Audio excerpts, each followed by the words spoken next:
Thank you. You are welcome. You only owe me 37 more now. I don't remember that. Cheers. Cheers. This is Optimal Play. I'm Brandon. And I'm Kyle. And so there's a new Taboo List out.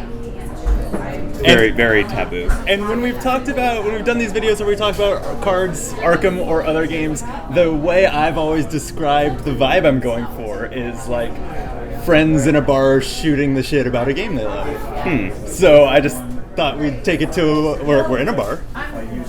So Trust us. The logical conclusion is that we just talk about Arkham cards in the bar. I'm ready. Cheers. Are you familiar with the list of taboos? Which ones? Like in Arkham the card game? Oh yeah. I'm familiar with those too. Yeah. I don't think there's a formal list of the other ones. Well, you got to be pretty deep into it, and then maybe. All right then. Well, honestly, the taboo list I've started looking forward to, almost like it's an expansion to the game or something. It really is. That comes along every so often because it reinvigorates the card pool. It gives us some new cards. It kind of takes some away that maybe we were using too much anyway. I'm excited for it. I love it. And this one, pretty juicy. It's a big one. Juicy. They called it. Well, I think they called this the FAQ and list of taboos 2.0. I don't know if there's a special significance to that, or if they just fell for that trick where like, well, the last one was 1.9. So it was actually like V19 last time, and this was V20. So I don't know why it was 2.0, but as I was just looking at the PDF before this, and I saw weird. I don't know what the significance is of the 2.0. It seems like a usual evolution. Indeed. Of that. I did take a look at the FAQ, the rules change and stuff. Nothing really grabbed me. Okay. Did you see that they added Limbo? They named the game? They being Maxine and the other designers of Arkham Horror. No, there's now a name for where a card is while it's resolving, and it's like neither in a hand nor in a discard pile, like a treachery while it's resolving or an events as it's being played, and it's called Limbo. I love it. Yeah. So that is where things are, like while the text on them is being resolved. I assume that it clarifies some conflicts in the rules, or maybe has to do with something that's not even yet out in the game. I'm not sure. I mean, but when your friend's like, oh, can I resourceful back this skill? You now have the option to say, no, that's still in Limbo. That's in Limbo, yeah. Which is great. Yeah, and I read the rules for Limbo. At least for me, it was the way I already assumed things work, right? That the card that you're resolving is in some untouchable play, space. Nebulous. Yeah, for sure. Exactly. But yeah, other than that, I think it was just a bunch of good clarifications and that kind of thing. So great. Let's jump in. Starting with one of your favorite cards. David Renfield. Yeah, he got chained. Chained is the word for when experience is added to the cost to put a card in your deck, not technically changing its level. Yeah, but it also could reduce it. In this case, he was level 0, so that's you know it's going up. That's unchained. So it's reduced. That's why we've got it here. The section is called Chain/Unchained. This guy, he knows all the answers. Oh yeah.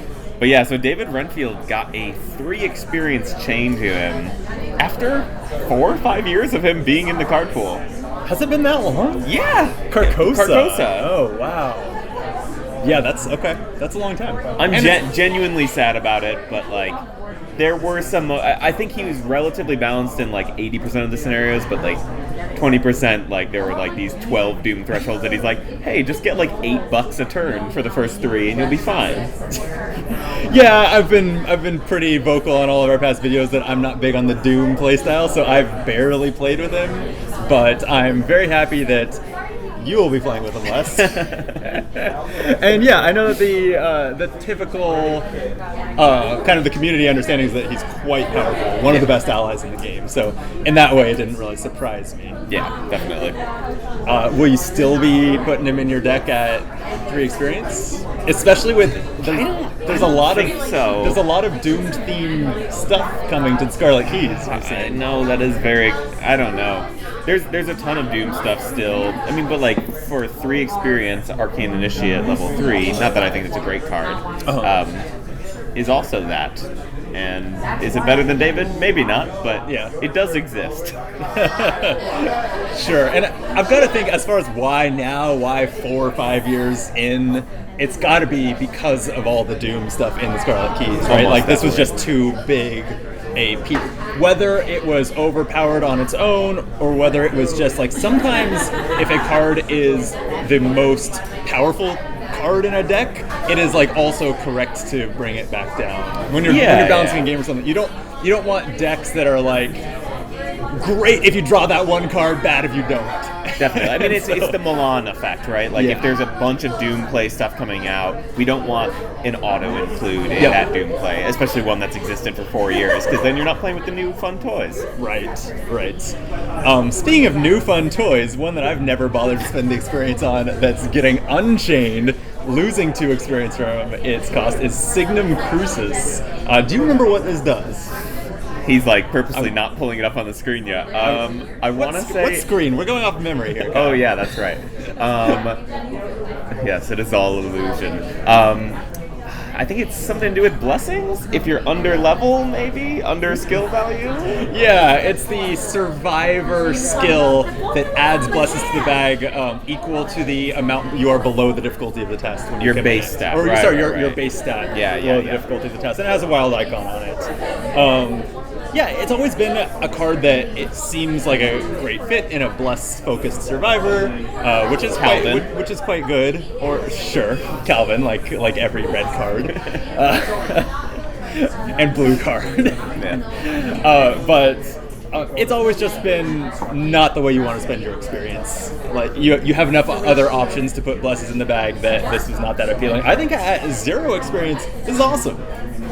Yeah. A wild icon that also adds anywhere from 1 to 4 blesses to the bag at no cost because it's a skill card. Like, yeah, at 0 XP, I think it's going to get some play. Yeah, I think it's great. But I don't think it's going to get like too much play, which I think is the perfect amount for this skill card. Sure.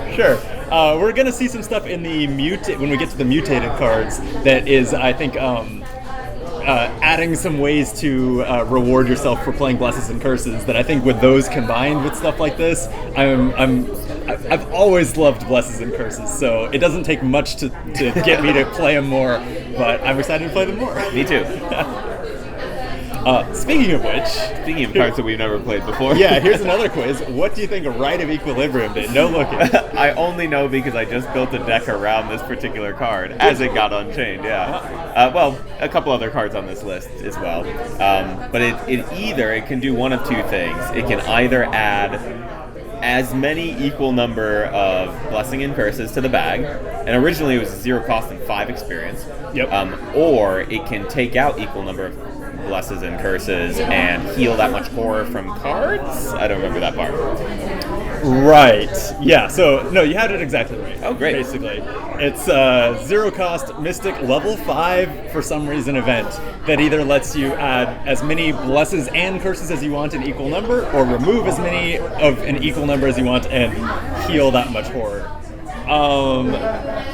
At level 5, it's always been like when Tempt Fate exists. Yeah, that is the argument, right? Tempt Fate is fast, draws a card, replaces itself, and adds 3 and 3, right? Right. This is not even fast. This is not even fast. Wow. So I could never imagine playing Rite of Equilibrium in a world where Tempt Fate exists, which is one of the best cards in the game. But coming to a taboo list near you. So this was unchained. Its experience cost was reduced by 2. So you can now put this level 5 Mystic card in your deck for 3 experience. I actually don't think that's enough. I agree, except for some of the other stuff that comes out in this list. True. And I still think the decks that are going to want to do the things with the symbols that we're going to see some cards change to accommodate for would run 2 Tempt Fates first, and then consider, I basically want both. I basically want more Tempt Fates in my deck. I'll spend the experience to get them. In this deck that I've been alluding to, there is a copy of this and 2 Tempt Fates. Sure. So that deck would probably not be removing them to heal horror. Not so much, no. That's not the goal. I guess in a very specific situation where you already have a lot in the bag and you're like redlining on horror, maybe flexible. It's a flexible, very flexible card. Sure, why not? All right, a less flexible card, Jeremiah Kirby. Yeah. Have you played him? No. I've seen people who play him. Yeah, I've played him. I put him in my Norman deck. I put him in not because I built my deck really around him, but just because he was a recent card that I hadn't played much before. I thought he was fine. He gives you an intellect boost, and generally, so with Norman in particular, I could guarantee myself to get the card that was on top of my deck, assuming it had a cost. Sure. Skill cards were no use. To recap what Jeremiah Kirby does, when you play him, you choose even or odd, reveal the top 5 cards of your deck, and draw each card with a cost that matches the even or odd that you chose. So in theory, the way to really make this card powerful is to build a deck that is like mostly even or mostly odd cards. Of course. To me, the fact that most decks are like 8 to 10 skill cards always kind of made that not that attractive because they don't have costs. So they just can't be drawn by this. Which always meant, like, okay, if there are 8 skill cards in my deck and everything else was odd, still he'd probably draw 3 cards a lot of the time, which is just not that exciting. No. Not worth building my deck around, putting only odd cost cards in, or even, or whatever. Sure. So I'm a little mystified by this. I'm also mystified. So we're bearing the lead here. He got a chain of 2 experience. Yes. So now he costs 2 experience. And I feel like if that's going to be the case, you gotta chain Milan right next to him, right? Because they're so similar. They both do some sort of resource engine, whether it's draw cards or resources, and they both give you a passive intellect boost. They're also both cost 4. There's so many parallels to draw between them. The fact that one was already still arguably Milan's maybe better than Jeremiah. Yeah, I think he is. Yeah. And then now I'm like, well, I guess I'll never play him. I think, in my opinion, Milan's definitely better. Even, and I'm talking about mutated Milan. Oh, it's the only Milan. Yeah, where you have to exhaust Milan to gain the resource. Still, I think Great card. And I think that it's maybe just reached kind of an equilibrium where the people who play the Taboo List and still think it's too powerful have just moved on to other cards and don't play him all that often. That's kind of where I'm at. Like, I'm not clamoring for him to get chained because sometimes it's fine to just make that decision for yourself. Yeah. Like, you don't have need to have. Yeah. And that's what I did before the Taboo List existed. Yeah. Is I just this is just a little too broken or a little bit too powerful for my liking. I'll pass. So let us know in the comments of this impromptu bar conversation. Why? What did you do with Jeremiah Kirby that caused this to be done to him? It's your fault. No, it's your fault. I'm not breaking out into show tunes here, Kyle. Oh yeah, we're at a board game bar. I know that is typical of when we're at the bar. Accurate. Especially after a couple of these. Yeah, I agree. Moving on. I don't get it. What I do think I get is Je n'ai Beauregard. Je n'ai Beauregard. Exactly. Yeah. Do you remember what she does? She's like Lola with her skill boost. I remember that. Yes. And then she also gets to shift clues from a location to a location or vice versa. Yeah, anytime that I never played her. When you move, you can. I have played her. She's good. I've heard and have seen because partners have played her. Yeah, so a level 3 ally from the Edge of the Earth box. So these are some recent cards that are getting changed too. I think more recent than we typically see cards get changed. And after you move, you can exhaust her to move a clue either from or to the location that you move to onto an adjacent location. So you move to a low shroud location and can pull a clue from that high shroud location or from that location that you would get, with a haunted effect that's really bad, or that like you just don't want to take a risk getting a clue there or something, or just you want to save yourself a move. Maybe all you need is one more clue to advance the act, and you don't want to have to go over there. It's really quite flexible, and I found that when I played her, I think now I don't remember what investigator I played her with. Jack, maybe? Probably. That's the one she came with? Yeah, that would make sense. But I found that every turn I had a opportunity to exhaust her and felt like her effect was really strong. And so I don't know that she was like breaking anything. Again, let us know if you figured out how to really abuse Janae. But I think she was just very, very powerful. I'm trying to I've seen it happen, so I know in my brain that she is, but looking at the card, I feel like it seems fine. Like, 5 cost for an ally is not nothing. It's 2 more than Lola costs, and she gives you the same skill boost and the same XP. Yeah. And Lola actually gets you clues for the price of money, but fast. Whereas she's just pushing around. I don't know. I think another piece of it, and I actually... And this is the first ever multi-class card, gold card, to be chained.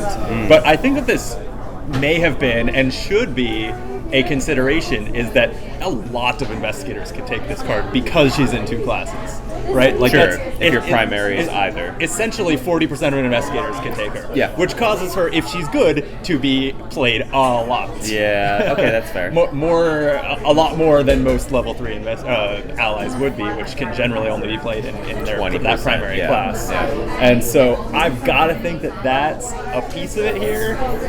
Okay, I'll buy it. Yeah, and I don't need to go on my rant against multi-class cards, but chain more multi-class cards. They're no good. We don't like them anyway. Get them out of our... Just go back to the edge of the box, edge of the earth box, and watch Brandon and Steven rant for hours. I wasn't as harsh on them with Edge of the Earth as I was in not Dream Eaters. Oh, when they first came out. Was it the Circle Undone?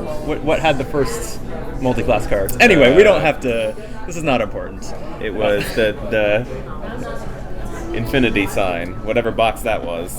Yes, that's a Circle Undone. Cool. It was the Circle Undone, Brandon. You're so smart, Kyle. Thank you. You're welcome. I know.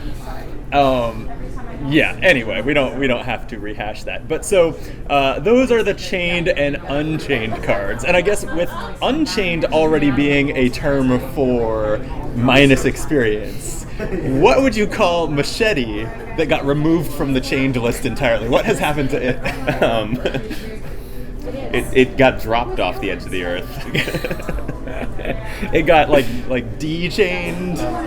It was chained, then slightly unchained, and then completely unchained. It's kind of like the debt relief that we just went through, that $10,000 debt relief. That's Machete. It was like a little drop in the bucket, but we're like, all right, fine. Chain extinguishment. Yeah, there you go. Chain extinguishment. So yeah, Machete, classic core set, right? Guardian card that a few, maybe on the first taboo ever iteration of the taboo list, got 2 experience chains, got removed. Yeah. How does that make you feel? Fine. I always thought Machete was fine.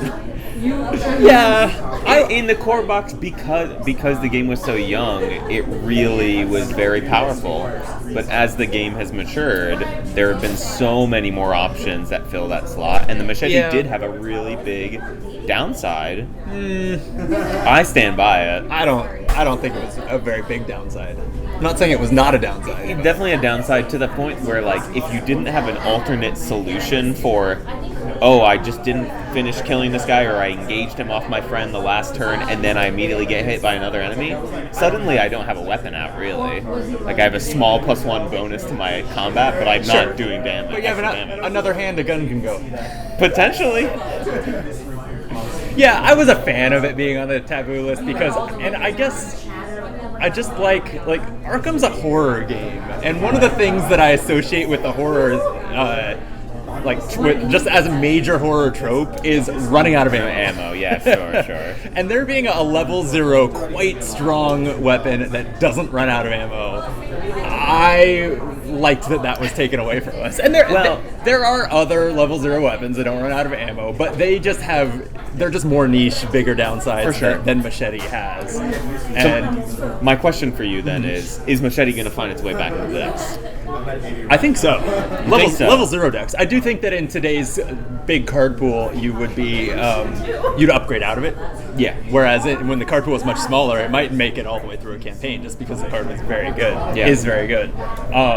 One reason though that I maybe don't feel that bad about reintroducing it to my decks at level 0 is that I have largely started playing hard difficulty. And I think because I own the whole card pool, it has enabled a lot of very powerful decks at this point in the game, and I've generally started finding standard to be too easy. Agreed. And so, okay, as long as I'm playing on hard difficulty, I don't feel as bad about Machete. If you're not rocking at least a 5 as your base combat, Machete and hard is not going to get you where you need to go. Not on its own. Yeah. And so I think I'll give Machete another shots and on hard difficulty. I think it would feel a little cheap. I think I'd feel a little bad running it any easier than that. Yeah. I see that. So I don't know.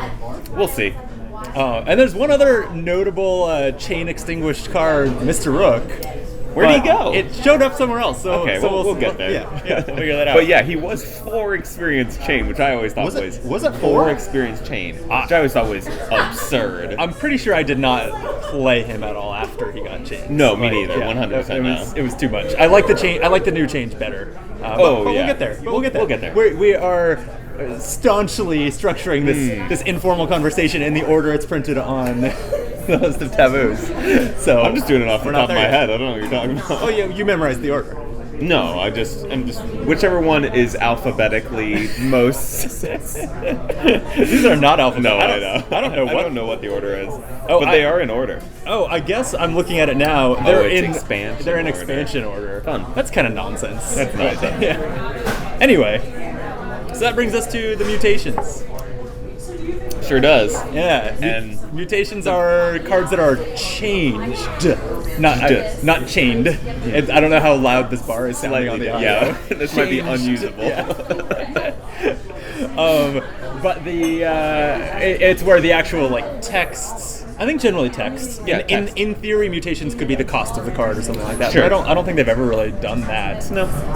But the text of the card has changed in some way, and I think a lot. For the most part, these are buffs. These are taking cards that were not played very often and making them better.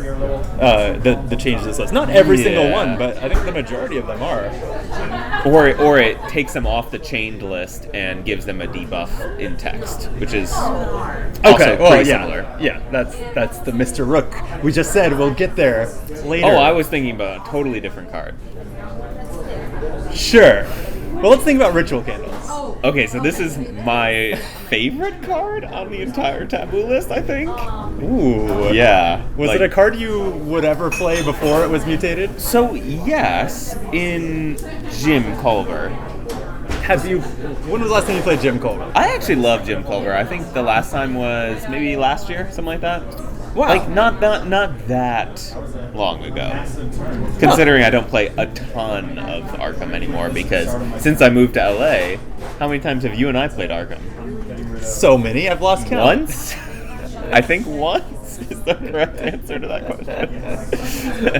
And I'm coming up on my 6-month anniversary. All right, back to Ritual Candles. So, Ritual Candles, you will not believe this. I mean, you might believe it. But it changes the bad thing symbols to after any symbol besides for what? The Elder Sign or any symbol? Any symbol. After any symbol is revealed. The Ritual Candles adds +1 to your Elder Sign. Unreal. But no, the real juice in the Ritual Candles, wax, I guess, is the fact that if, let's say, for instance, you're running 2 of them, Remember that ritual. Hold, back please. up. Let's back up. Do you remember what Ritual Candles did? I do. We haven't really talked about what is this card. So after a symbol is revealed in the new one, after any symbol is revealed, you get +1 skill value to your skill test.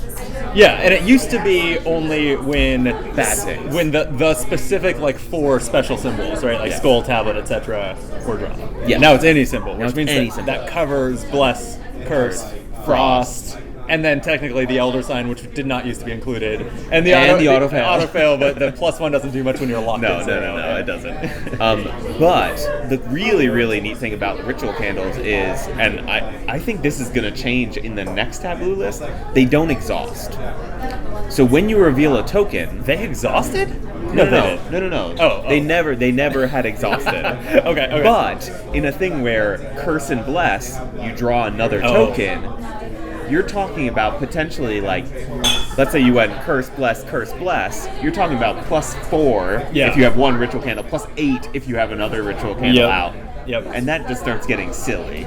Yep. So I feel like the exhaust is coming, but until it does, oh boy, we're going to have some fun. Oh, so you don't think that these are staying in this state? No, I don't. For that long? My first thought when I saw the ritual candles in the current state was, wow, these are broken. Yeah. Is literally my very first thought. Like, they're broken. And I stand by it. Think about 20 curse plus bless in the bag. Yeah. Each curse is 0. Each bless is +4. Each... Oh, because you're holding 2 candles. With their most broken card, you're going to hold 2 of them. Well, all right. Yeah, I guess. Pretty good. Pretty good. Oh, and it's not just ritual candles. Jewel of Aurelius. Aureolus.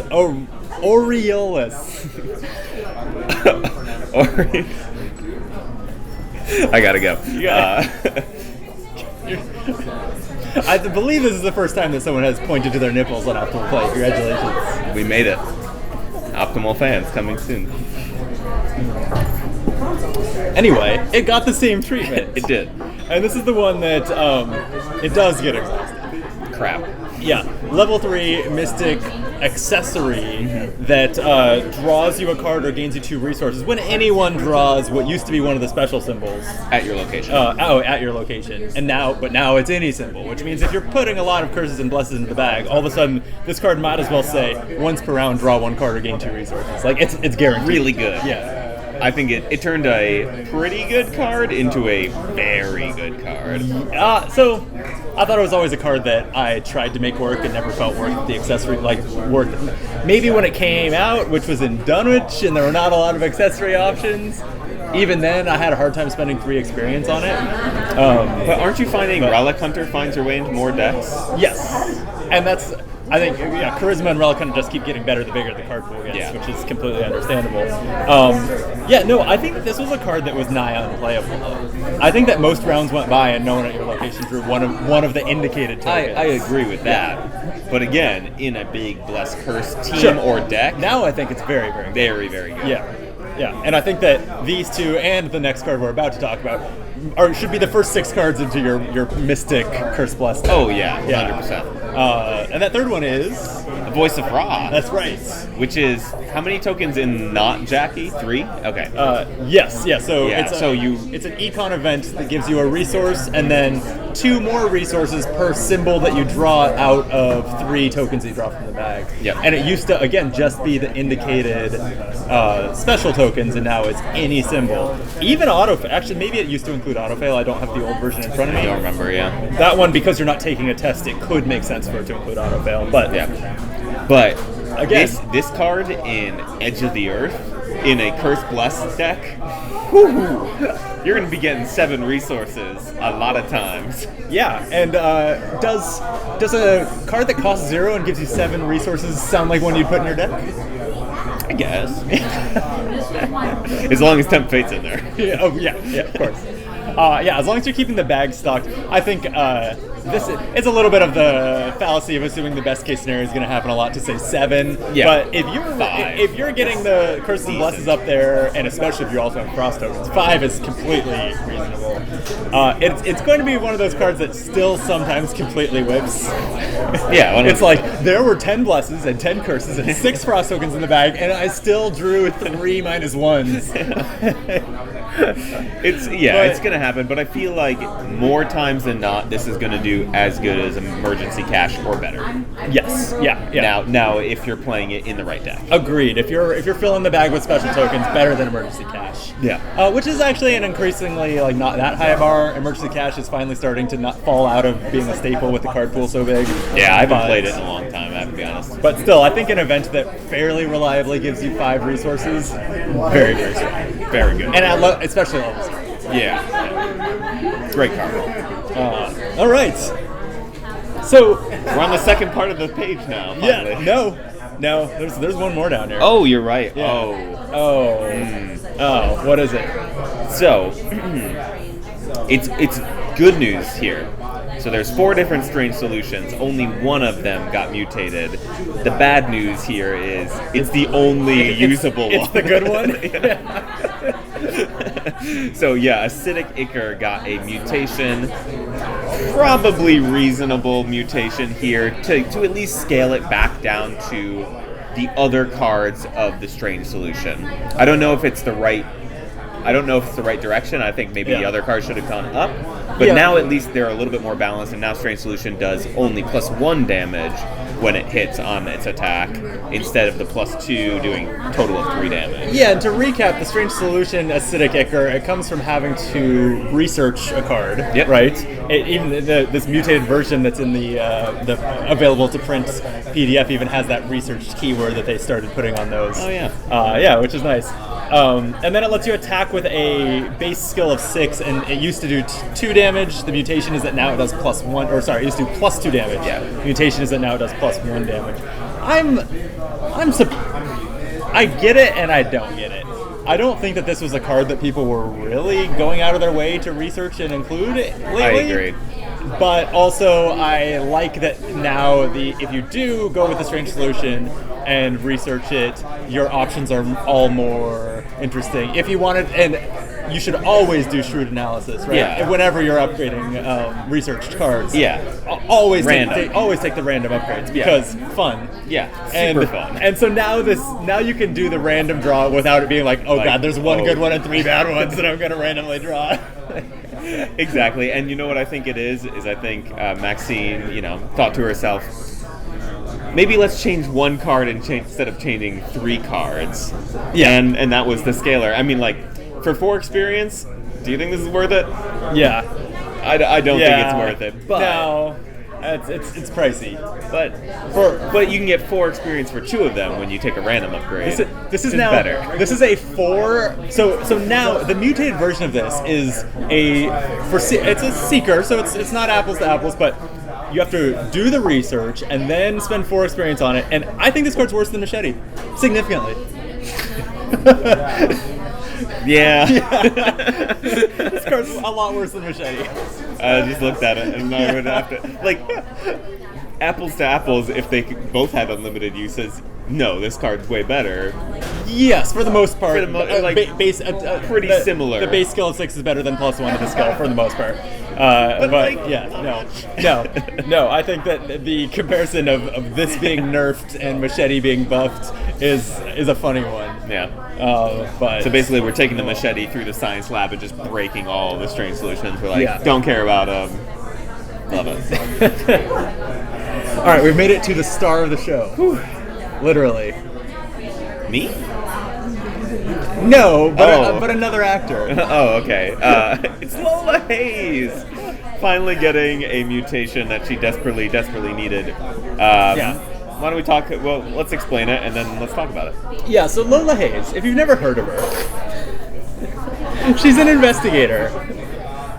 She's the first and only, if you have not paid attention to any of the spoilers for the Scarlet Keys, neutral investigator, and boy does she pay a cost for that. As an actor, you don't want to get panned by all your critics, but boy did she in the past. Yes. 5 years. Yes, I did pan her. Yeah, oh yeah. She got some nasty critics. I think she might have been the thumbnail for me and Steven's worst cards in Arkham video. Yeah, so Lola, previously, and mostly still now, she can run any classes of cards in her deck up to level 3, and she has to run at least 7 of 3 different classes. But then she has to be in one role at any given time, and that is the color. Her role is one of the 5 classes, and that is the only type of card that she can play or activate. And then she could switch once per round, and then critically, and this was mutated as well, her weakness would take whatever her current role was and discard everything that she had in play or in hand also. In play and only. just in play, but still. If she was running great guardian weapons and then drew the so she plays a bunch of guardian weapons, understandably wants to spend a lot of time in the guardian role so she can use activate those them. weapons. Yeah. And then all of a sudden her weakness is just like all those weapons, all those other skill boosts from guardian, everything you did to support them, gone. It was pretty rough. Not so much fun. And made her probably, arguably, the worst investigator in the game. I don't think anyone would argue against that. Yeah. So what changed? Well, Brandon, boy did some things change. So she got an additional ability on the front part of her card, which is exactly like her fast ability, which allowed her to change roles, but now it's an action to do so, and it doesn't provoke. So an additional way to kind of navigate through her roles. More importantly, though, as we talked about, that weakness getting very, very nerfed. And we didn't say there's 2 copies of it in the deck. 2 copies of this weakness. It's brutal. Very, very rough. So now the weakness reads, instead of decimating your play area of all your active class, it allows you to choose 1 card in play or in your hand of your active class, discard it. That's the only cost you're playing. If you push up my glasses here, if you consider that the word you chose there, decimate, actually means like reduce by 1/10, now it's way closer to decimation. I hate it. Because now it just takes out 1 of your cards of that roll from play or from your hand, which is much gentler than all of them. Yes, and most notably, I know that sounds. I mean, that all sounds great, but I think what it changes more than just being terrified of your weakness at all times is, some would say, like, the appropriate way to play Lola was to always do these defensive swaps. Yes. Into the upkeep phase, like you are swapping into a class that you have nothing to activate on the table. Sometimes even a role that you just like don't even have cards in your deck. Yeah. You didn't run any red cards, great. Spend as much time in the red roll as possible. And it was not intuitive or fun. No, not fun at all. Like, being so afraid of your deck that you are like actively trying. Like, I made one of my most successful, in quotation, Lola decks. It got quiet here. One of my most successful ones was a thing that had like two assets of 2 or 3 assets of 1 color, and then everything else was like skills and events. Yeah. So I was spending most of my time in the event and skill, and allowing the passive boosts from yellow, I think, to kind of like carry me through in intellect. And that was like the most successful, and that's not fun. No. So now you can rely, especially if you just hold on to 1 card of each of the role that you want to spend time in your hand, so that you can just lose it instead of losing anything from play. Much gentler. You can much more feel like, okay, I can be I'm using role to mean in the traditional, like, my role is to kill monsters or whatever, but you can be the role that you intended to be most of the time without being afraid. So I think that this makes her way more playable. Do you want to play her? I mean, I'd like to try. So, I mean, like, one of the first things that come to my mind for the new Lola is maybe she finds a little bit more footing in Mystic, where Mystic is like, you're constantly putting down spells, using up the charges, and then they're sitting there blank. Now, if you're not kicking them out, you have something to do with them. I don't know, just first thought. Like, I haven't really thought about the new Lola until this moment. Like, what would I build? And maybe it's that. I have. And I realized that this doesn't address one of, if not the, like, fundamental reason I find her not appealing, and it's that her investigator card would be better if it was blank. Everything printed on it is a disadvantage. Yes. As punishment for her flexible deck building. Yeah. And I don't think that's fun. And now, especially not to harp on the multi-class cards, but now so many people have flexible deck building. Yeah. You know, if the card pool is really, really limited, or deck building in other investigators is really, really limited, you more understand her weaknesses. That's a great point, is if you have the whole card pool, you feel like you've gotten to a point where almost anyone can do almost anything. Yeah. You don't need to jump through the hoops of Lola, of managing a role, of only being able to play one color of card per turn, even though there's 4 colors in your deck, and all that stuff. It still just strikes me as unpleasant, for lack of a better word. So my question to you about Lola, and then we'll move on, is if you could make one change to her card, the front of her investigator card, what would it be? Oh man, that is tough. I think I would. One change is hard because I would scrap her and redesign her. So like, I don't want to go deeply into what Charlie Kane is, who is, spoiler if you haven't followed any Scarlet Keys information. He is another neutral investigator. His only disadvantage is low stats. Right? Yeah. He has is it 2s or is it 1s? I think it's 2s. I think it's 2s. And then he has advantages that help him claw that back. And I think that's a way more fun, interesting character to play than this one who has average stats and pure downside. Everything printed on her card is all, here is the shit that you're going to have to manage if you want to play Lola, and you don't get anything in return for it other than the cards you play in your deck doing the things that the cards do. She has no upside, and I don't know how to salvage that with a small change. So you want to know what my small change is to salvage Lola? I would love to. So keep everything. Now the new mutated, I think, is in the right direction. Mm-hmm. The only change is now she has a reaction limit 2 or 3 times, 2 times, call it, per turn. That says if you have changed roles, gain +1 skill to all your skills. So now it behooves you to use this action ability and the fast reaction to make her have to navigate her roles on stage and quickly improvise, and then she comes up with a big finish at the end of the turn. I think that's interesting. That would be. I thought of what I would change. Well, now he has it. Yeah. Instead of simply switching roles, when you build a Lola deck, you choose 5 other investigators to be the costumes you're wearing while you're in those roles, one of each color. And when you switch roles, you literally put that card into play and have that investigator's ability until the next time you switch roles. That I would play. But still, you can only activate cards of your current class. Yes. Interesting. But instead of just being this entire role mechanic is all downside. It's all super neutral. Instead it's like, well, I want to play red cards. Not only can I play red cards, but I am Stella, and when I fail, I get rewarded. And then when I want to play blue cards, I'm Roland, and when I kill a monster, I can discover a clue. Like, that would be probably extremely broken, but that would be fun as hell. And still, I think, super thematic for an actress. I really like it. It's interesting. Timestamp is 40 minutes into this video. Need to make this somehow get called out right in the beginning of this video because I want to hear what people have to say about that. Because at first glance, I'm like, that's super fun, and I think it's really interesting. Who knows how balanced it is? Maybe still kind of balanced. Yeah. Maybe we play a game on stream sometime where we just both play this version of Lola with a different set of 5 investigators.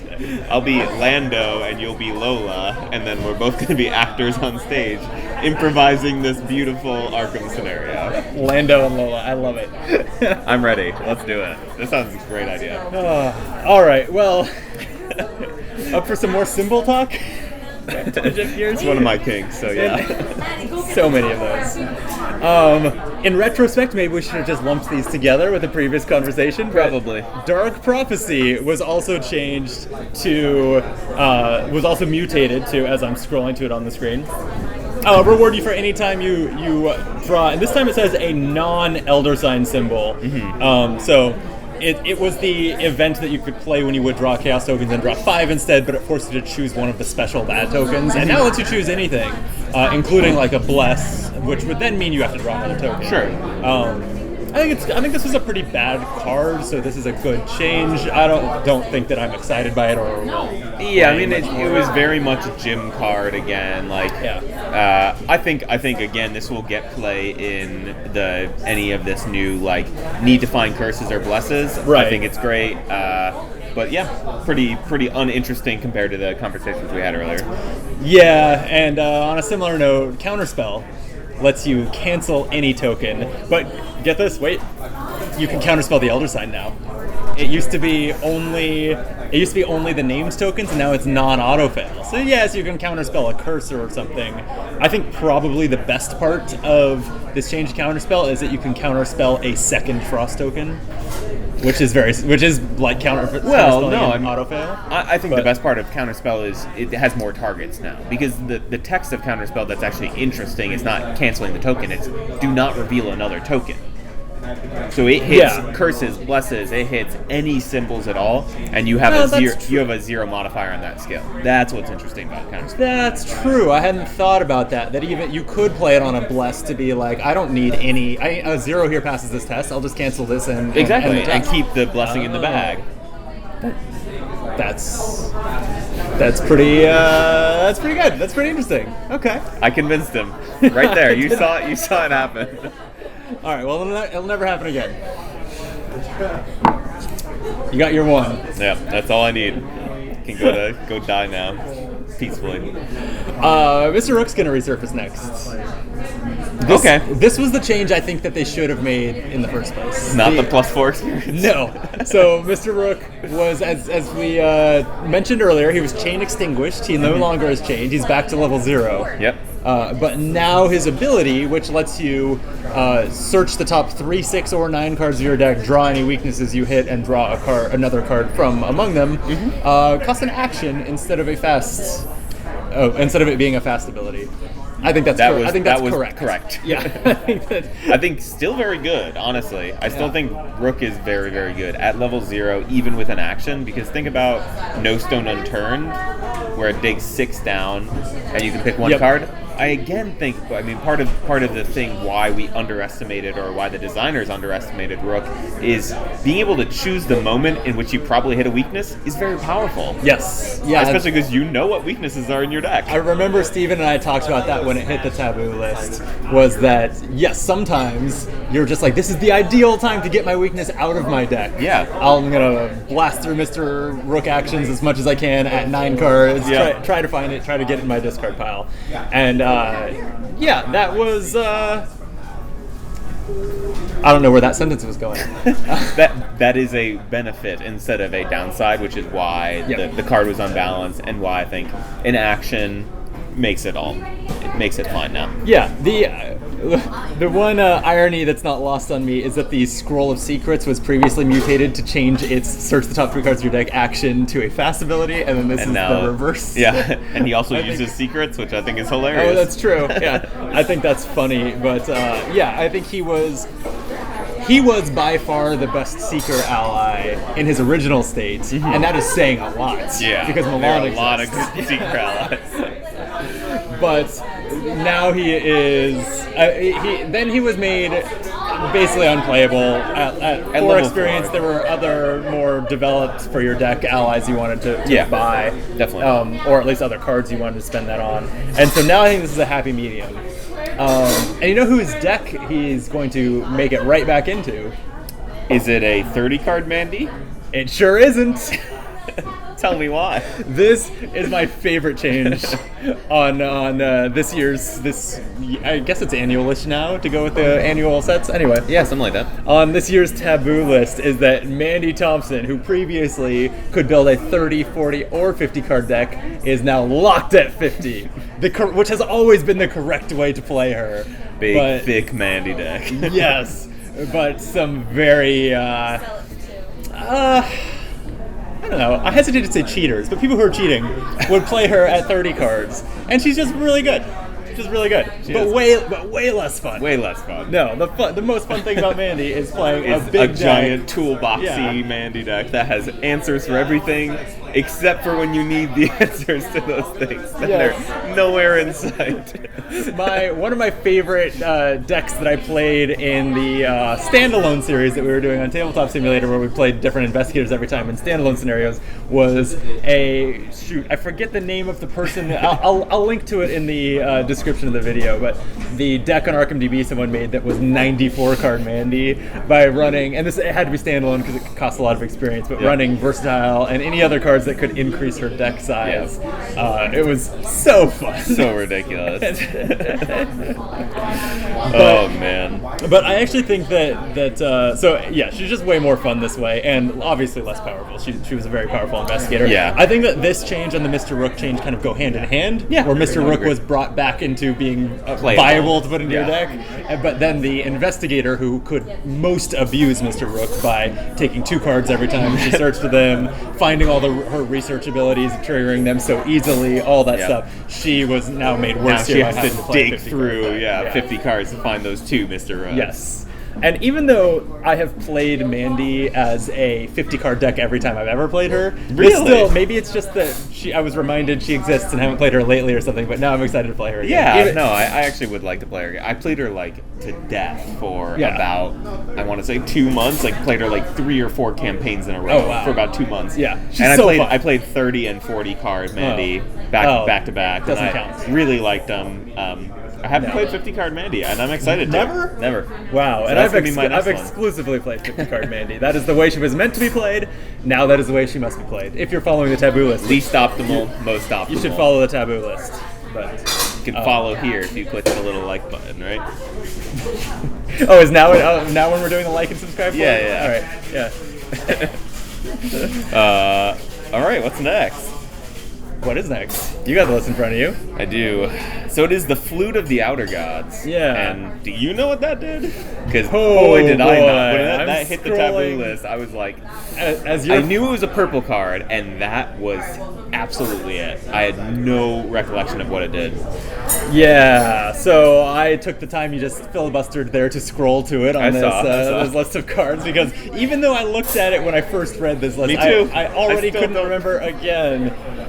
So Flute of the Elder Gods, Outer Gods, same difference. Yeah. It seals any number of curses, but the number of curses that you have at seal is its resource cost. So if you wanted to seal 7 curses, it costs you 7 resources. Ooh. And then you can exhaust it and release a curse token sealed on it to choose a non-elite enemy at your location and either move it to a connecting location or have it deal its damage to an enemy at its location.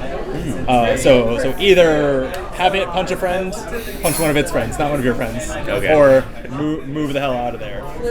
And using the action on Flute of the Outer Gods does not provoke attacks of opportunity, kind of obviously because it's enemy management. It better not. Sure.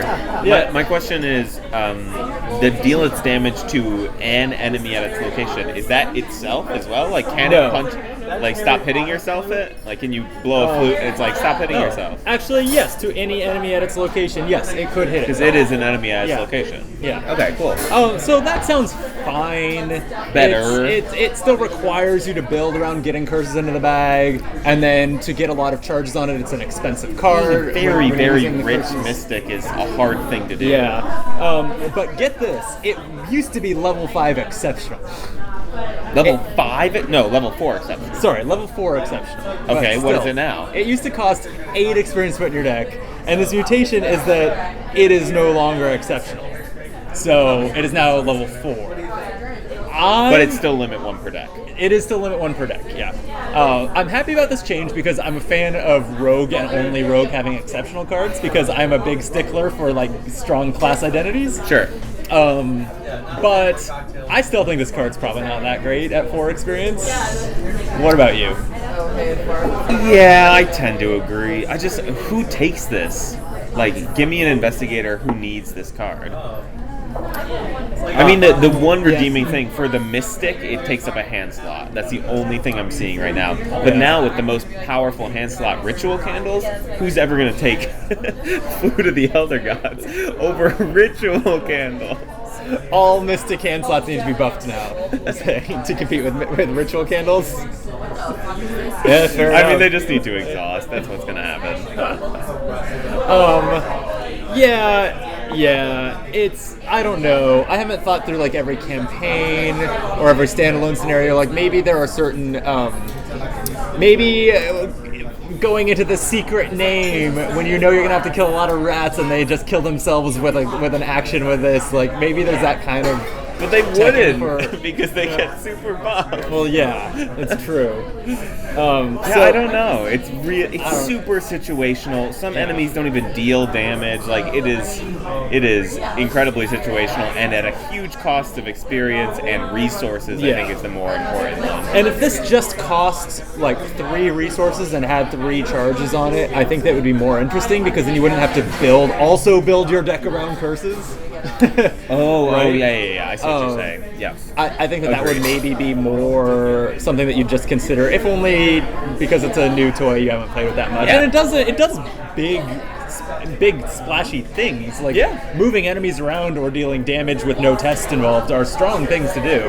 Yeah. But at level 4, where you have to also get a bunch of curses into the bag and then seal them, which may or may not interfere with the other things you want them for. And then if you did actually just want them out of the bag because they were there from Fashion Bargain and stuff, then using it releases them back in the bag anyway. Like, I don't know. It seems like a big added hassle overall to the card that I think still makes it something I don't really want to play. There's a lot of components that need to fall into line to even make this. Like, if you get this in your hand turn 1, you can't play it. Yeah. I mean, unless you have other things to make it work. But even still, like when does this really, when do you find time to play something late game that's this big and potentially integral to your strategy? Almost never. Yeah. I don't know. I think it's an interesting design, but I agree. I think if the curse aspect didn't play into it, if it was just charges, if it was just, I get to blow my flute this many times, just call it what it is. Yeah, I agree. I think still probably doesn't get a lot of play, more play than it did when it was 8 experience. Sure. That's for sure. Yeah, that you're not wrong there. But all right, well, why don't you segue us into the next card because I don't know how to pronounce it. Oh, I didn't know this card existed until this list came out. So it's a Prophesia Profana. Okay. Something like that. Yeah. Prophasia. We'll go with Profana. I don't know what this card does. I still haven't looked at it. Yeah, so, and it's being nerfed here, right? Oh. It's being made worse. So I don't know what it does. You don't know what it does, but apparently it was considered to be too strong, or on the strong side. I don't think I ever played it either. It is clearly, well, never mind. Let's just look at it. Okay, let's look at it. Because we both could use I literally I've never seen this card in my life. So, do I own this?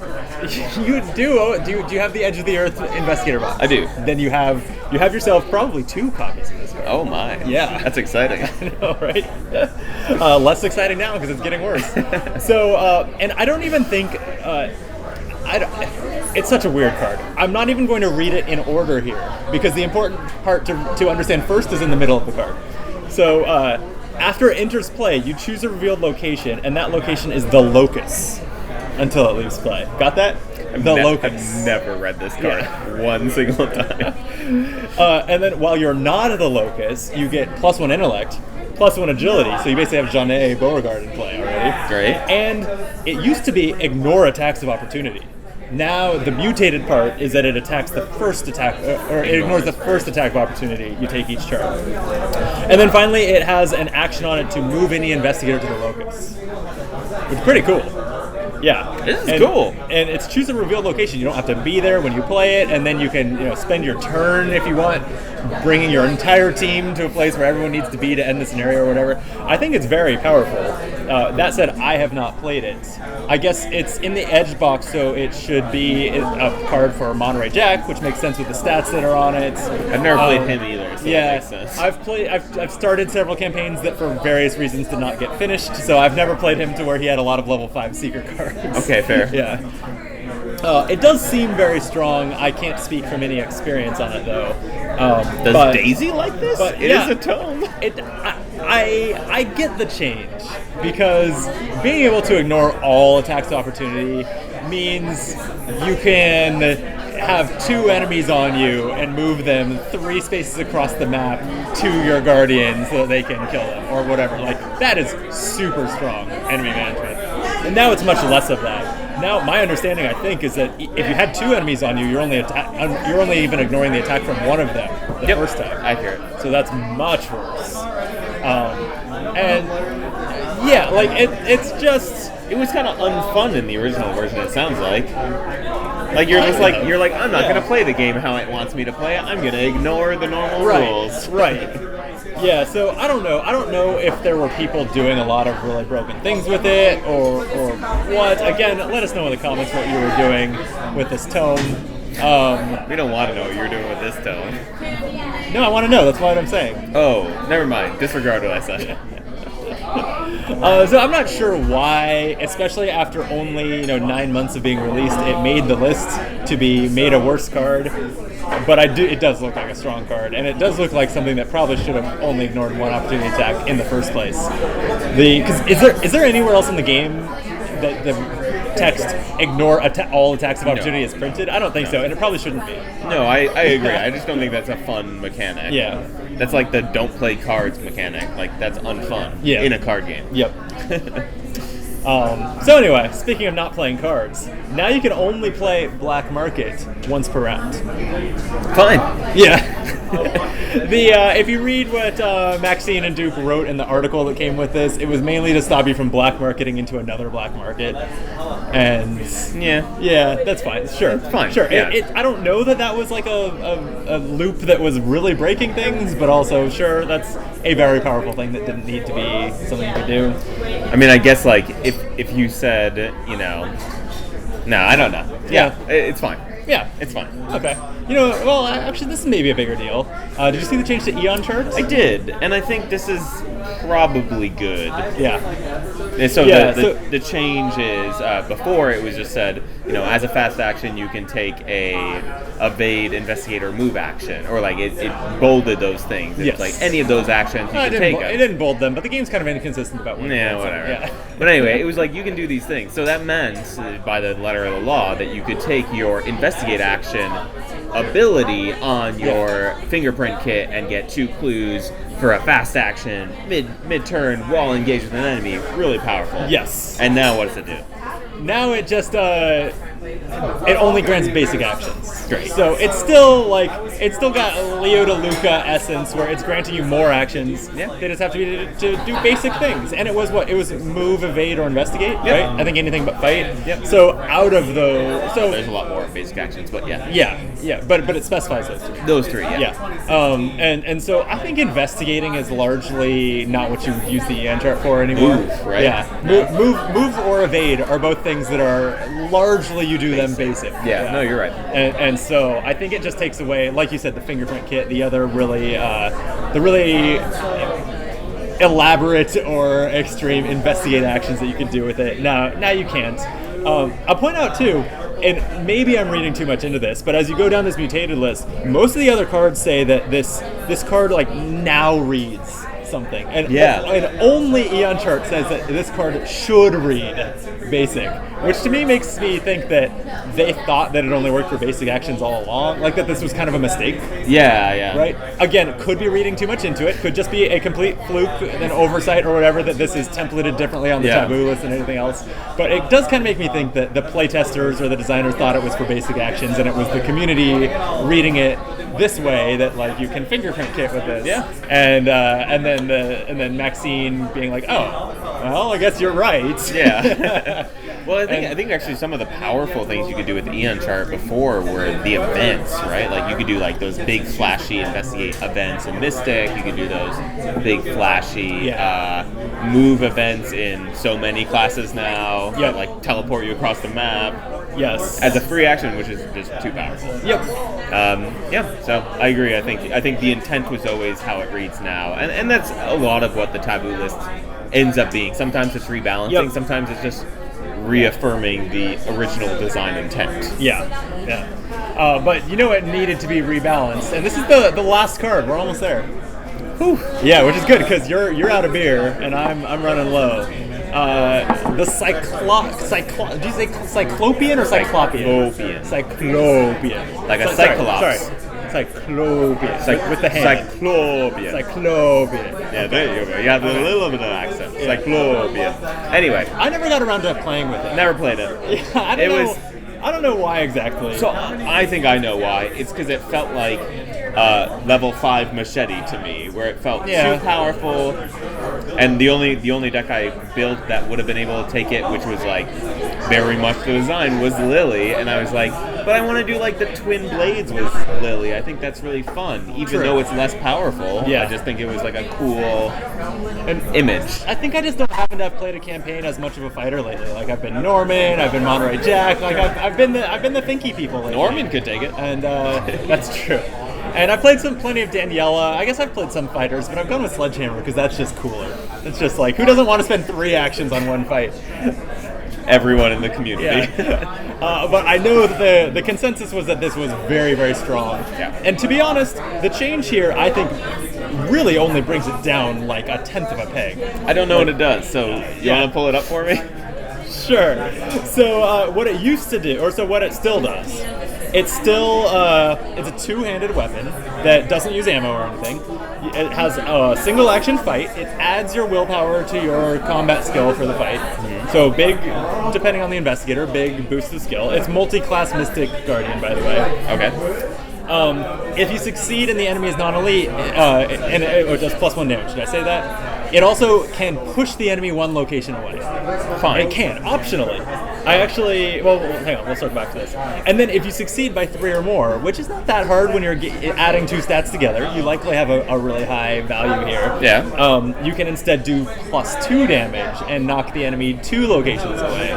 And what this changes is that now to do that latter part, +2 damage in 2 locations, you have to exhaust the hammer.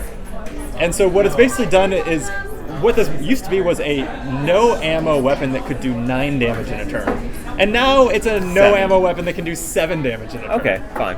That still seems very good. And that seems like a very small tune. Yeah, exactly. To be honest, what I expected and what would have made this card way worse and way more niche would be that they take out May. You must hit the enemy a location away. I think that's hilarious. I think that would be fun. I think that'd be really fun. I think that's the change that should have happened. Yeah. And it would actually make me like really want to put the card in my deck. Maybe as more of like a mystic that is not the team's primary killer or something, because then it can knock enemies to the Guardian. I love that. Yeah. Oh man, yeah. No, I'm picturing the build, which is you have level 2 Bandolier from Guardian. You have your Cyclopean Hammer. You knock the enemy away, and then you pull out your sniper rifle and shoot at a location away. If you want to fill 4 hand slots with those weapons, I fully support this. That sounds like so much fun. Wow. So yeah, I still do want to play with this card. I'll play it mutated, and I think it'll be just about as good as it was. So we'll see if it gets further tweaks in the future. Has that happened before? Has there been a card that got like nerfed on the taboo list and then nerfed even more? Like obviously, Miss Rook has changed in a different way. I don't think that has happened yet. This is a candidate for the first time. I think that. No, usually what it is overcorrect, like the chained list, especially where it's like, Streetwise got chained by 5 and then came down to 3. Yeah. Things like that. Yeah, maybe this is a little bit underwhelming of a tweak, but I think it's a necessary one, and I think maybe it should read, fight if this is ready, and then that changes. So if you exhausted on the first one, because you passed by 3, then you're done using it for the turn or something. Yeah, maybe. I don't know. Like I said, I haven't played it yet, so I am interested to play with it, but I will make an effort to smack enemies around and send them flying as much as possible, because I think that's the fun thing about the card. And I really wish that it had leaned harder into that. Yeah. And honestly, like smacking an enemy 2 locations away is great if they're a hunter. Yeah. That means they can't even get to you again. Not that turn, yeah. Yep. That's pretty good. It is. Okay, that was the last card on the list. We did it, which is a relief because beer's almost done. So I'm going to finish my beer while you summarize your overall thoughts on this update to the taboo list. All right, ready? Mm-hmm. Ritual candles, guys. Way too good. Way too good. Thank you for the near spit take on that. I was waiting for you to take that first. I think you're overstating the ritual candles impact. You have not seen my Jacky Fine deck. I will tell you that much. That thing is untouchably good. Well, I look forward to I'm ready for expert on Jacky Fine, honestly. On the campaign we start soon. All right, you play Jacky, you abuse ritual candles. I'll take the hammer and knock all the enemies to you so that you can ritual candles them to death. It'll be beautiful. Yes, ritual candles. I will slowly burn them to death. But I think this is a good mix of changes that I love, changes that I think that they were the right cards to change, but I don't necessarily think that they did it the way I would, like Lola or the hammer, and then a few that kind of still baffle me. Yeah, didn't go far enough, or I don't understand why they're here. So Jeremy Kirby, why is he here? And more importantly, David Renfield, we're sad to see you go. Good riddance, David Renfield. Wow. All right. Well, before anything gets any more violent in here, I thought that was the end of the video there. Well, we gotta plug the buttons. Oh yeah, we have to push all the things. Yeah. Let us know if the sound on this video was even audible. We should hopefully do that in post. As we've literally recorded this in a bar. And there's a fly on me. This is a real-ass bar. Real-ass bar. This is a lot of fun, so I hope it worked out. Yeah. But if you're new to Optimal Play, we do these kinds of videos where we break down some of the cards and other aspects of our favorite games, as well as playthrough videos. We stream on Twitch at twitch.tv/OptimalPlay. We'd love if you would subscribe to us on YouTube, like and comment, all those things that help us. That fly, man. No, it's on. All right, we gotta wrap this up. All those things that help us, beat the algorithm. Gotta win. We appreciate it. And we'll be back soon. We may or may not be in a bar when we are. Hopefully we are. We might be back in a pool. Who can say? That definitely had questionable audio quality, but we did it anyway. Accurate. Well, until next time, be optimal.